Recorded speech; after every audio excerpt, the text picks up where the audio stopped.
bihablillah. Asyhadu an la ilaha illallah wahdahu la syarika lah wa asyhadu anna Muhammadan abduhu wa rasuluh. La nabiyya ba'da.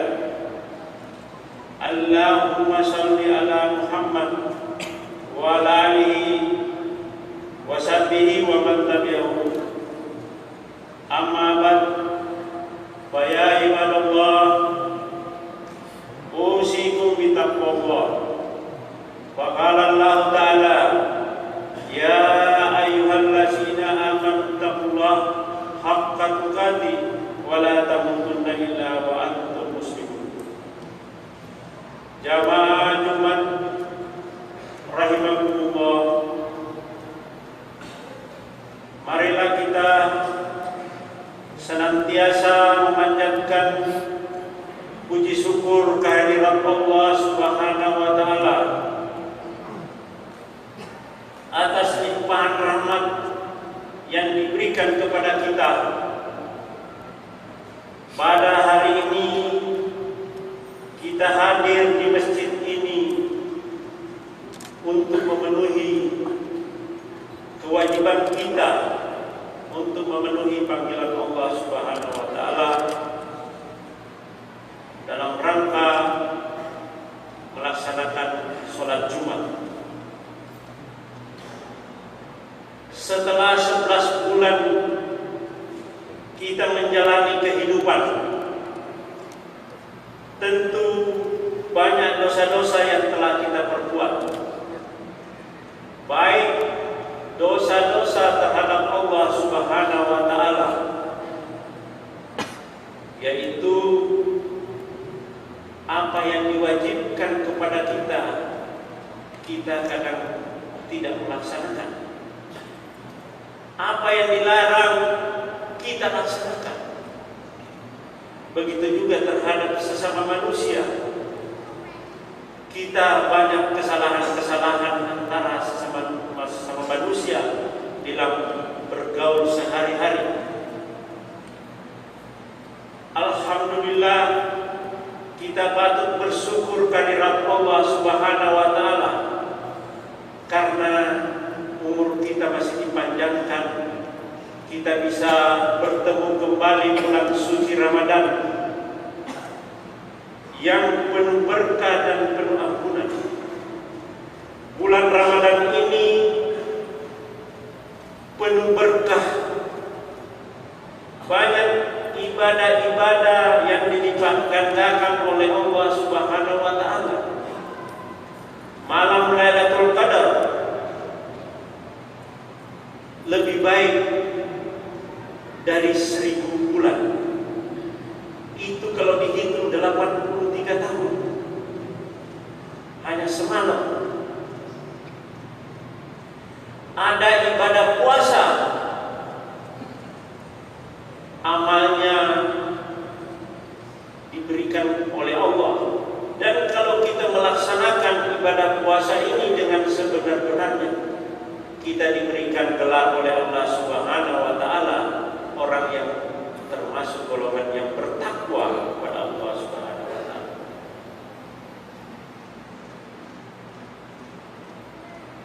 Pada bulan Ramadan ini juga diberikan kesempatan untuk meraih derajat takwa sebagaimana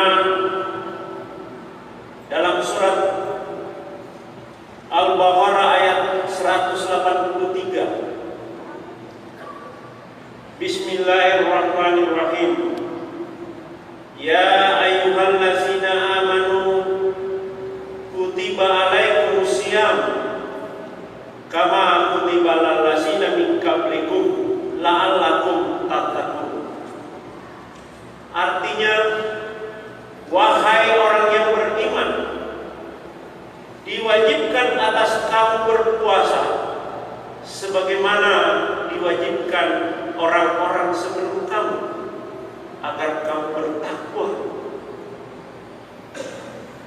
Puasa yang sempurna menjadikan orang bertakwa, menjadikan gelar takwa di sisi Allah Subhanahu wa taala.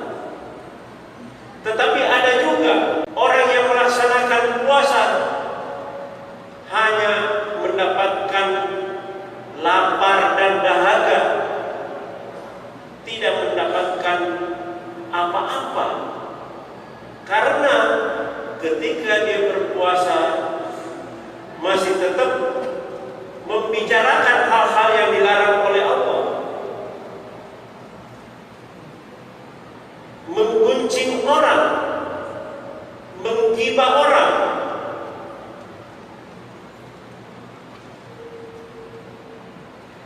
membicarakan hal-hal yang bersifat memprovokasi permusuhan dan mengguncing orang lain.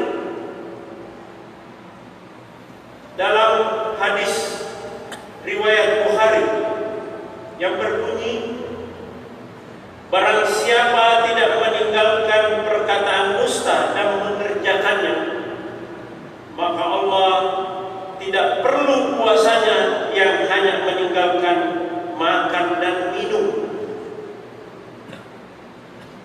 Apabila kita sedang melaksanakan puasa, agar puasa kita sempurna, perlu dua syarat. Yang pertama,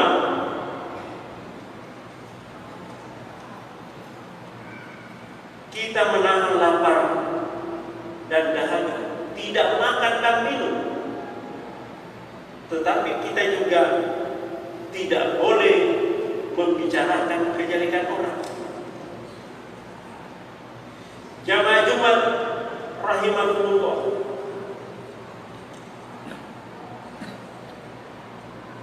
Islam adalah agama yang sempurna, mengajarkan kepada kita bagaimana sopan santun terhadap makhluk-makhluk yang ada di muka bumi ini, bagaimana etika, bagaimana perasaan, hati nurani, akhlak terhadap semua makhluk yang ada di muka bumi ini, terhadap binatang, hewan, terhadap lingkungan, bagaimana kita menjaga kelestarian lingkungan, dan lebih utama bagaimana kita berperilaku yang baik kepada sesama manusia.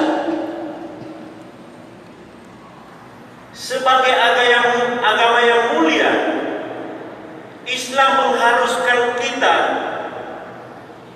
berperilaku dengan menjaga hati dan perasaan orang lain, hati yang bersih, menjaga lisan kita, menjaga rahasia pribadi, serta berakhlak mulia terhadap dirinya dan semua makhluk yang ada di atas muka bumi ini.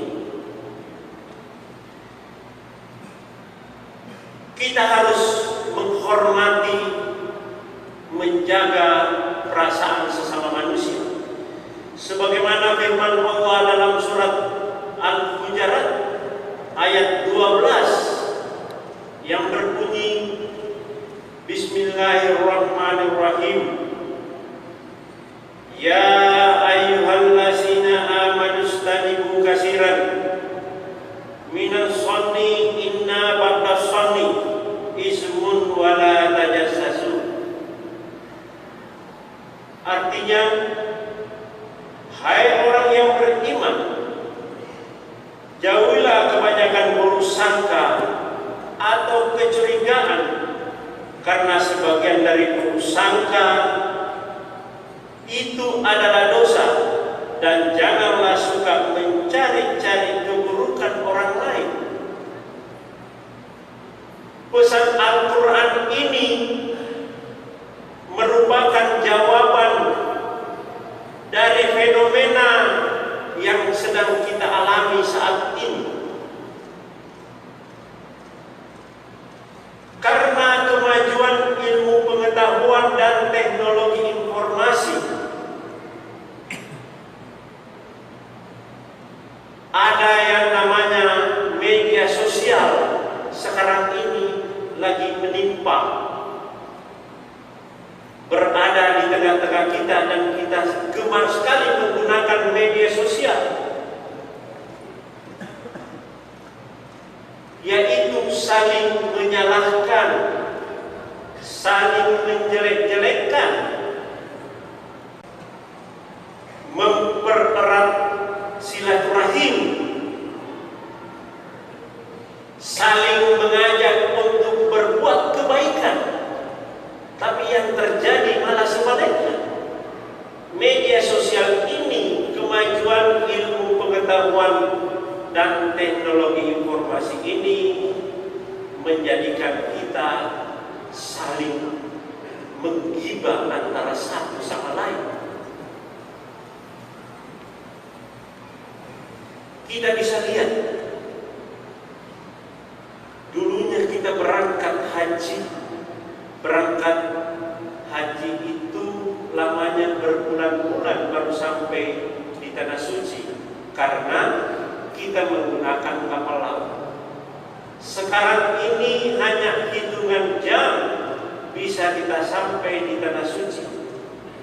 Setelah kita sampai di tanah suci, kita bisa berbicara dengan keluarga kita di Melah. Kita bisa menanyakan keadaan keluarga kita di Kutai Barat ini karena ada handphone. Bisa kita membaca Al-Quran melalui handphone yang ada. Harusnya itu digunakan untuk berbuat kebaikan, saling mengajak berbuat baik melalui media sosial, bukan sebaliknya. Itu yang menimpa kita saat ini.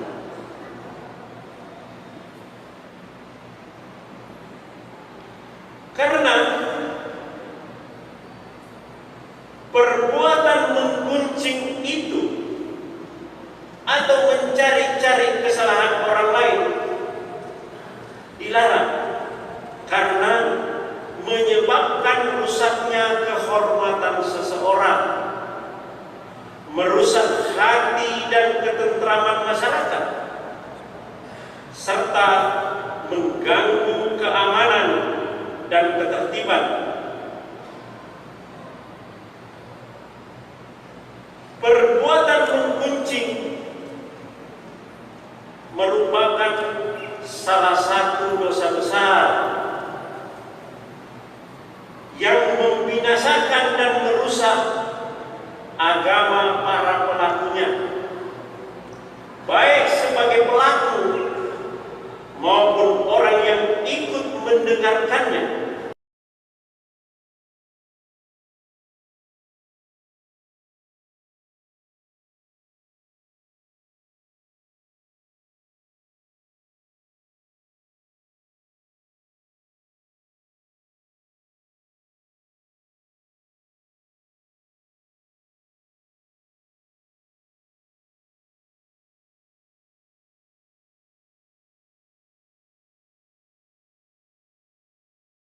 Cari kesalahan orang lain dilarang, karena menyebabkan rusaknya kehormatan seseorang, merusak hati dan ketentraman masyarakat, serta mengganggu keamanan dan ketertiban. Perbuatan menggunjing merupakan salah satu dosa besar yang membinasakan dan merusak agama para pelakunya, baik sebagai pelaku maupun orang yang ikut mendengarkannya. Karena orang yang mendengar dan diam saja sama dosanya dengan yang menggunjing. Ibnu Al-Mubarak menjelaskan bahwa pergilah dari orang yang menggunjing sebagaimana engkau lari dari kejaran singa, karena menggunjing bagaikan orang yang sedang memakan memakan daging saudaranya yang sudah meninggal, yang sudah mati, sebagaimana firman Allah dalam surat Al-Hujurat ayat 12 yang berbunyi, Bismillahirrahmanirrahim, wala yaghtab ba'dukum ba'dan ayuhibbu ahadakum an yakula lahman akhihi maitan faqaribtumuhu wattaqullaha innallaha tawwabur rahim. Artinya, dan janganlah menggunjing satu sama lain. Adakah seorang di antara kamu yang suka memakan daging saudaranya yang sudah mati? Maka tentulah kamu merasa jijik kepadanya dan bertakwalah kepada Allah. Sesungguhnya Allah Maha Penerima Taubat lagi Maha Penyayang. Jamaah Jumat rahimahumullah, menggunjing orang lain tidak lepas dari salah satu istilah yang disebutkan dalam Al-Quran, yaitu istilah ghibah, ifku, dan buhtan. Ghibah itu membicarakan kejelekan orang lain, betul orang itu ada pada dirinya. Artinya orang itu berbuat begitu, kita suka membicarakan kejelekan orang itu, orang lain. Walaupun benar orang itu berbuat seperti itu, kita dilarang oleh Allah Subhanahu wa Ta'ala, tidak dilarang oleh Al-Quran untuk membicarakan kejelekan orang lain. Itu yang namanya ghibah. Sedangkan ifku adalah mendengarkan orang yang menggibah dan mengangguk-angguk membenarkan, malah ikut menyebar-nyebarkan berita kejelekan orang lain itu. Itu yang namanya ifku.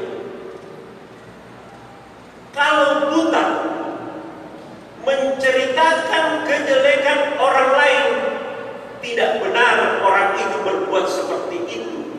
Itu yang biasa kita katakan fitnah.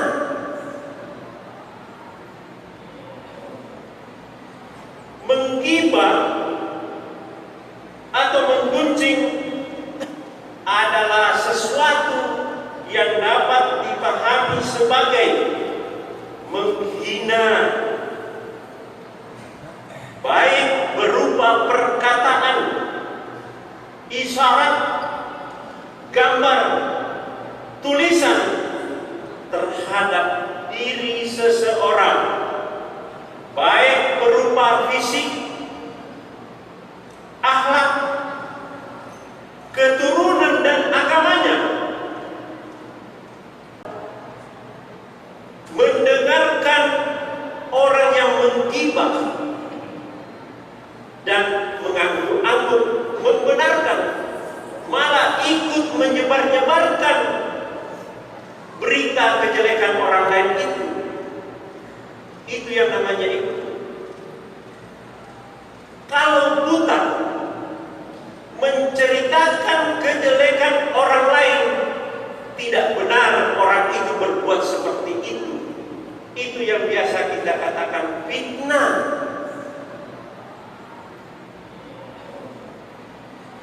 Menggibah atau menggunjing adalah sesuatu yang dapat dipahami sebagai menghina,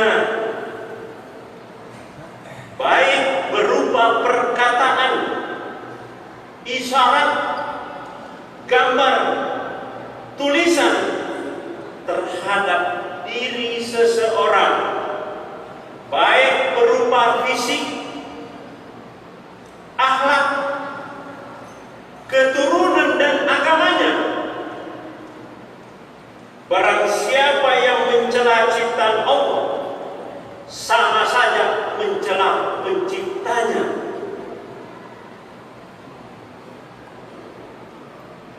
ini yang banyak kita lihat. Gambar orang diganti dengan kepala orang lain. Gambar manusia diganti dengan kepala binatang. Gambar pemimpin digambar di uang kertas yang baru. Ini yang menimpa kita saat ini, dan sebagian besar itu adalah umat Islam.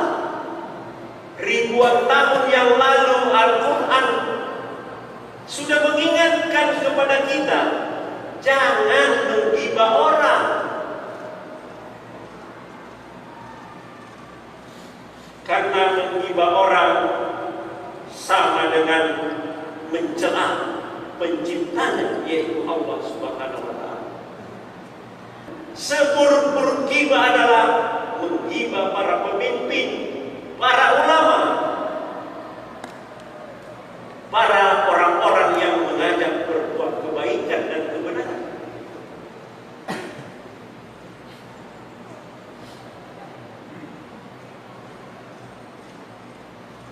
Karena pelaku ghibah ini merendahkan kedudukan mereka, menghilangkan kewibawaan mereka, menghilangkan kepercayaan terhadap mereka, menanamkan permusuhan, memutuskan silaturahim, dan merusak persatuan dan kesatuan bangsa, merusak persatuan dan kesatuan umat Islam itu sendiri. Jika dikatakan kepada Anda bahwa seorang telah menggunjingmu sampai kami merasa kasihan kepadamu, maka jawablah, seharusnya dialah yang patut dikasihani. Sungguh beruntung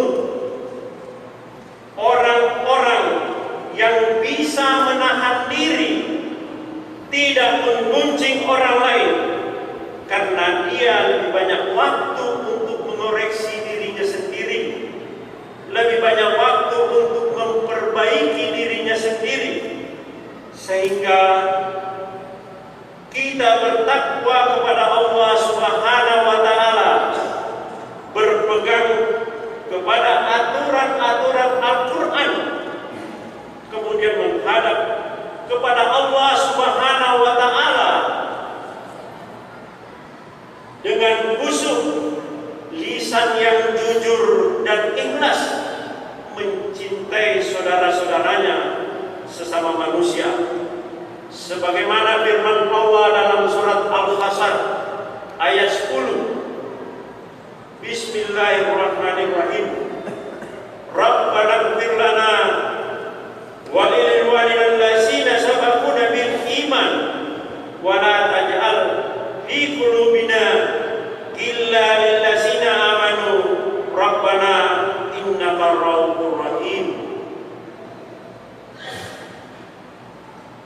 Ya Rabb kami, beri ampunlah kami dan mencari-cari aibnya, niscaya Allah akan membeberkan aibnya meskipun dia dalam rumahnya. Jamaah Jumat rahimakumullah, seburuk-buruknya ghibah yaitu menggunjing para pemimpin, para ulama, para orang soleh, dan orang yang mengajak berbuat keadilan dan kebenaran. Itu wakil bupati bubar, janji-janjinya tidak dipenuhi, itu ghibah, dilarang.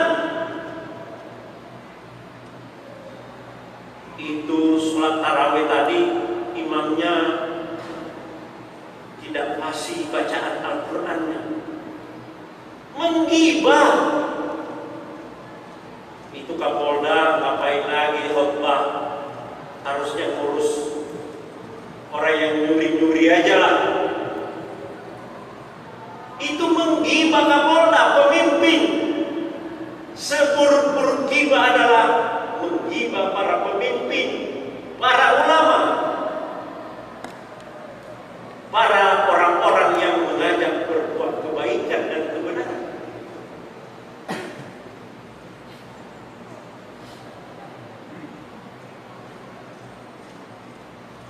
Karena pelaku ghibah ini merendahkan kedudukan mereka, menghilangkan kewibawaan mereka, menghilangkan kepercayaan terhadap mereka, menanamkan permusuhan, memutuskan silaturahim, dan merusak persatuan dan kesatuan bangsa, merusak persatuan dan kesatuan umat Islam itu sendiri.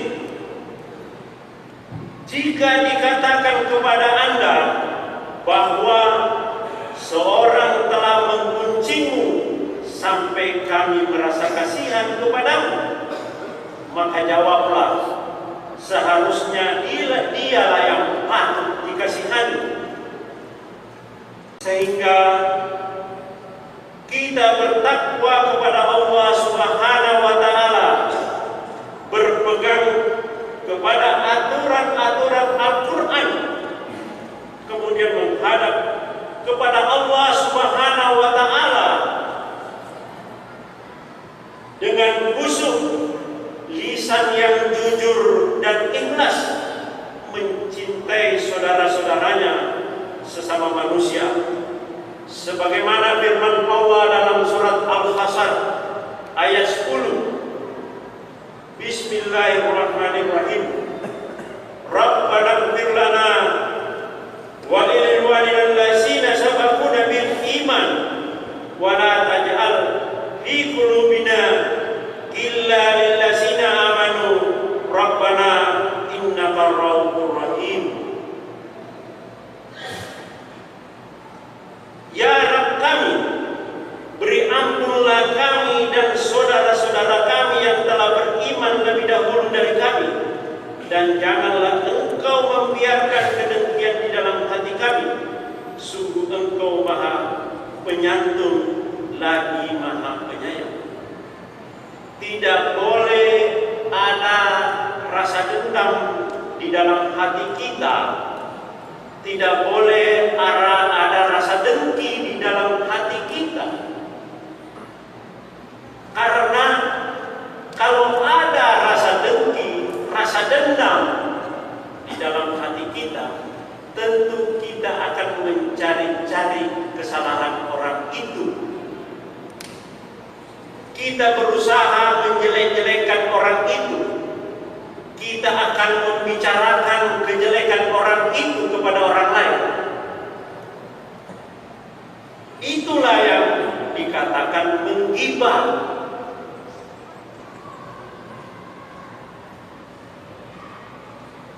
Dalam suatu percakapan antara Nabi Muhammad SAW dengan para sahabatnya,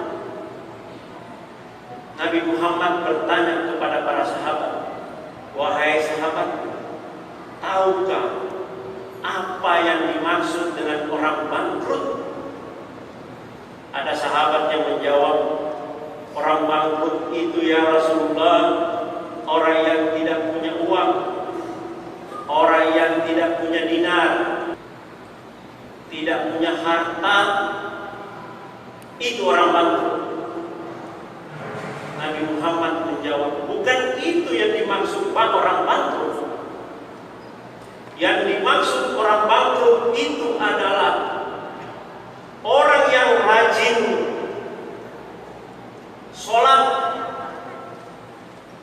orang yang rajin berpuasa, baik bulan Ramadan maupun di luar Ramadan, puasa sunat. Orang yang rajin mengeluarkan zakat, orang yang rajin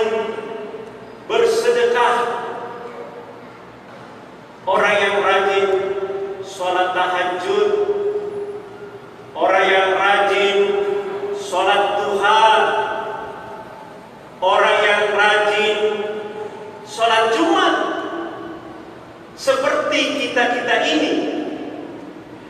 Tetapi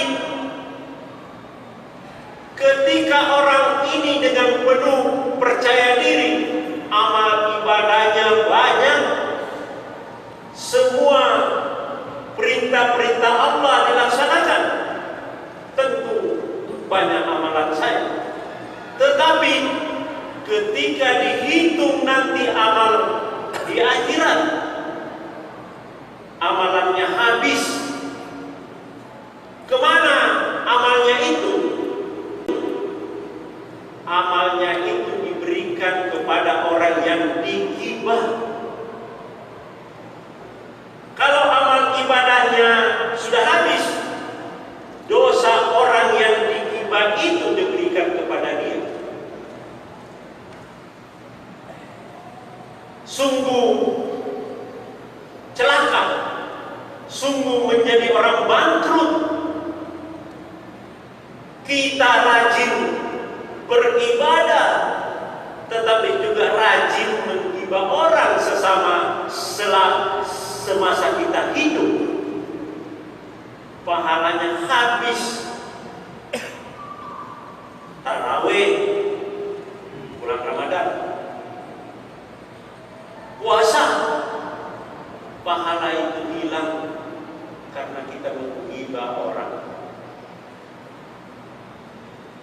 Jangan karena perbedaan membuat kita saling menggibah. Jangan karena perbedaan partai politik kita saling menggibah. Sebentar lagi kita pemilihan gubernur Kalimantan Timur. Jangan karena perbedaan pilihan. Jangan karena perbedaan agama kita menggibah orang lain. Jangan karena perbedaan mazhab antara tarawih 20 rakaat dengan 8 rakaat. Kalau sholat Jumat ada yang khutbah pakai tongkat, ada yang tidak. Saling menggibah antara sesama umat Islam. Bangkrut dua-duanya. Sekarang ini ada 106 juta pengguna media sosial aktif. 90% adalah menyebarkan ujaran kebencian. 90% bohong, 90% hoax. Sekarang ini Majelis Ulama Indonesia sudah mengeluarkan fatwa bahwa itu adalah haram. Menjadi orang yang kukunya panjang, dari tembaga menggaruk-garuk muka dan dadanya, menjadi orang bangkrut. Hadis, ayat-ayat di dalam Al-Quran sudah mengingatkan kepada kita, jangan berbuat seperti itu, karena kamu akan menjadi orang bangkrut nanti di akhirat. Tetapi itulah sekarang ini kita lagi senang-senangnya, lagi gemar-gemarnya menggibah orang melalui media sosial. Bagi orang-orang yang telah berbuat gibah, ifku dan hutang, sebaiknya segera minta maaf kepada orang yang digibah, segera bertobat dan minta ampun kepada Allah Subhanahu wa Ta'ala, sehingga kita terhindar dari perbuatan-perbuatan tercelah dan terhindar dari golongan-golongan orang yang bangkrut nantinya di akhirat. Barakallahu li wa lakum fil Qur'anil azim wa nafa'ni wa iyyakum bima fihi minal ayati wa dzikril hakim. Aqulu qouli hadza wa astaghfirullah li wa lakum fastaghfiruhu innahu huwal ghafurur rahim.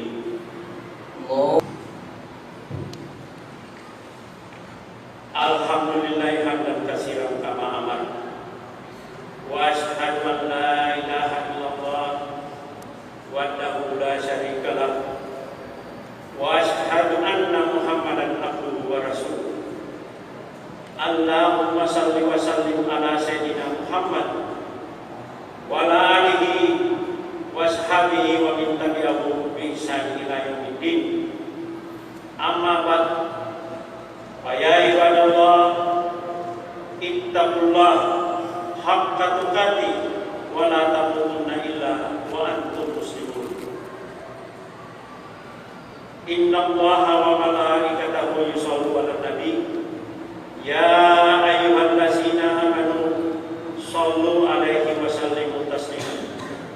Allahumma shalli ala sayyidina Muhammad wa ala ali sayyidina Muhammad kama shallaita ala Ibrahim wa ala ali Ibrahim wa barik ala sayyidina Muhammad wa ala ali sayyidina Muhammad kama barakta ala Ibrahim wa ala ali Ibrahim fil alamin innaka Hamidum Majid. Allahumma ighfir lil muslimina wal muslimat wal mu'minina wal mu'minat Amin. al ahya minhum wal amwat Amin. bi rahmatika ya arhamar rahimin. Rabbi ighfir lana wa lil ladzina sabaquna bil iman wa la taj'al fi qulubina illa lil ladzina amanu rabbana innaka ra'ufur rahim. Rabbana atina fid dunya hasanatan wa bil akhirati hasanatan wa qina adzabannar walhamdulillahi rabbil alamin. Ibadallah, innallaha ya'muru bil 'adli wal ihsan wa ita'i dzil qurba wa yanha 'anil fahsya'i wal munkar wal baghi ya'izukum la'allakum tadhakkarun wa la